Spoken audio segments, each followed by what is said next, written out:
संवाद या वृत्तवाहिनीत आपलं स्वागत आहे। तर चला पाहूया आजच्या घडामोडी।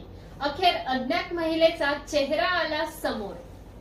या आठवड्यात दुर्शेत येथे एका अज्ञात महिलेचे मृतदेह सुटकेसमध्ये आढळले होते। त्यावेळी सर्वांना शिनाबुरा प्रकरण आठवले होते, कारण अज्ञात महिलेचा खून 7 ते 8 दिवस अगोदर झाला असल्याचा अंदाज वर्तवण्यात आला होता।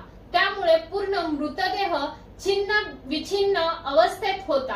अखेर चित्रकारांच्या मदतीने मयत महिलेचा रेखांकित चित्र व काल्पनिक समोर आला आहे। 8 दिवसापूर्वी दुर्शेत गावाच्या हद्दीत बाळगंगा नदीच्या बाजूला रस्त्याच्या कडेला सुटकेसमध्ये अनोळखी महिलेचे प्रेत सापडले होते।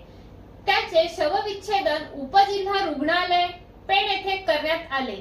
त्यावेळी या अनोळखी मयत महिलेची माहिती समोर आली होती।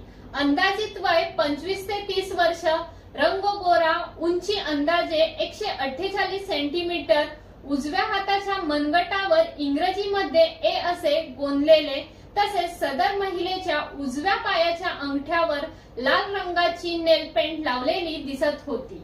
तसेच केसात काळ्या रंगाचा चाप, बोटामध्ये अंगठी, हातात लाल रंगाची बांगडी, मयत महिलेने परिधान केलेले गाऊन असे सर्व ऐवज आढळून आले होते।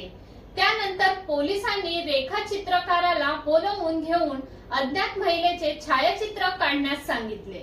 शेवटी सदरील महिलेचे काल्पनिक व रेखांकित चित्र पोलिसांच्या हाती लागले आहे।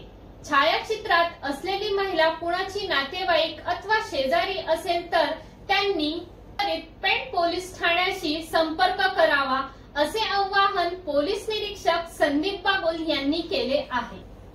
अशाच अनेक ताज्या घडामोडी पाहण्यासाठी गरजा